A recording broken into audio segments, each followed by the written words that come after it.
Assalamualaikum warahmatullahi wabarakatuh. Perkenalkan, saya Ahmad Akil Alfiros, absen 2 dari kelas 11 Bahasa.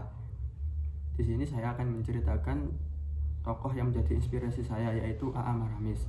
Dr. H.C. Mr. Alexander Andries Maramis, atau yang lebih dikenal dengan A.A. Maramis, adalah pejuang kemerdekaan Indonesia dan pahlawan nasional. Dia pernah menjadi anggota BPUPKI dan KNIP.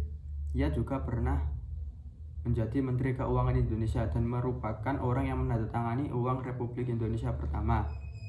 Alexander Andries Maramis lahir di Manado, Sulawesi Utara pada tanggal 20 Juni 1897. Ayahnya bernama Andres Alexander Maramis dan ibunya bernama Charlotte Ticoalu. Tantennya adalah pahlawan nasional Indonesia, yaitu Maria Walanda Maramis. Maramis diangkat sebagai anggota Badan Penyelidik Usaha Kemerdekaan Indonesia atau BPUPKI yang dibentuk pada tanggal 1 Maret 1945.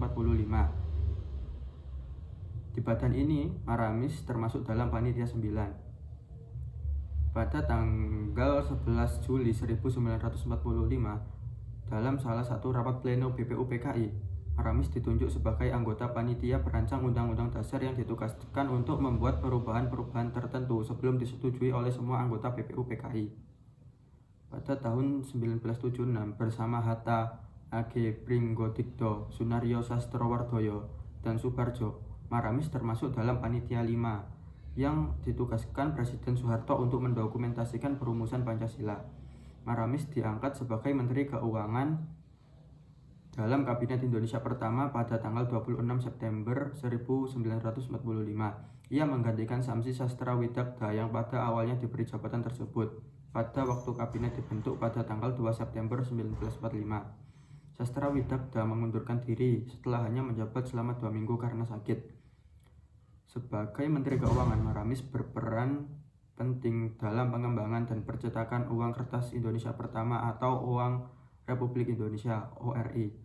Pada tanggal 25 Januari 1950, Maramis diangkat sebagai Duta Besar Indonesia untuk pertama kalinya sebelum menjadi duta besar yang lainnya. Setelah hampir 20 tahun tinggal di Indonesia, Maramis menyatakan keinginannya untuk kembali ke Indonesia. Pemerintah Indonesia mengatur agar ia bisa kembali, dan pada tanggal 27 Juni 1976 ia tiba di Jakarta. Pada bulan Mei 1977 ia dirawat di rumah sakit setelah mengalami pendarahan.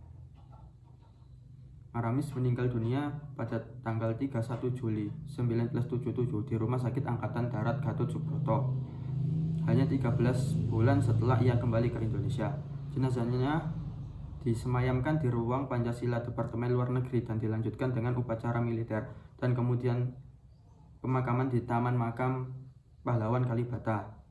Mengapa saya memilih A.A. Maramis menjadi inspirator saya? Karena beliau sangat amanah ketika menjalankan tugas yang diberi. Sekian dari saya. Apabila ada kesalahan kata, mohon maaf yang sebesar-besarnya.